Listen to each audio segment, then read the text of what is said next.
TV की मशहूर अदाकारा पवित्रा पुनिया, जिनके घर वालों ने उनका नाम उल्टा रख दिया था, अब पारस छाबड़ा ने उनका नाम सीधा बताया। इनका नाम अब पवित्र होना चाहिए क्योंकि वो पवित्र है ही नहीं, एक साथ 2 लड़कों को डेट कर रही थी।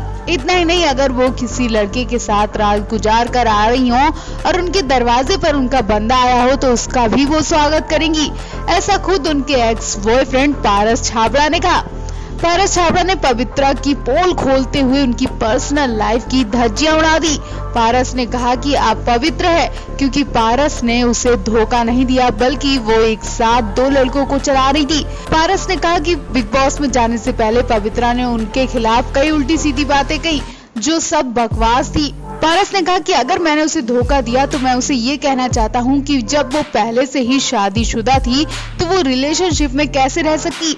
पारस छाबड़ा ने बताया कि पवित्रा कई लड़कों पर मुंह मार चुकी है। एक तरह से पारस ने ऐसी लड़कियों से दूर रहने की सलाह दी है।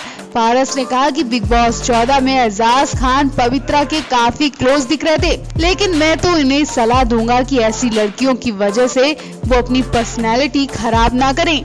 पारस ने कहा कि एजाज भी बहुत अच्छा काम करते हैं और बिग बॉस में वो अच्छा खेल रहे हैं, लेकिन पवित्रा की वजह से वो अपनी पर्सनालिटी खो देंगे, इसलिए उन्हें ऐसी लड़कियों से दूर रहना चाहिए।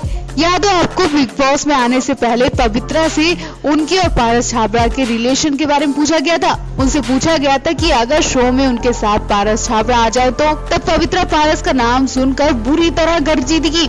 पवित्रा ने कहा कि वो अगर अपनी खैरियत चाहते हैं तो वो ना ही आए, क्योंकि वो समझ गए होंगे कि मैं ऐसा क्यों कह रही हूँ। पवित्रा ने उस वक्त पारस के बारे में खुलकर बात तो नहीं बताई, लेकिन उनकी बातों से यकीन हो गया था कि वो पारस के कितनी नफरत करती हैं। अब पारस ने पवित्रा को सही जवाब दिया। अब कौन सही और कौन गलत, जिसकी वजह से इनके बीच नफरत पैदा हुई, उम्मीद है जल्दी पता चल जाएगा। मिलन न्यूज़ रिपोर्ट।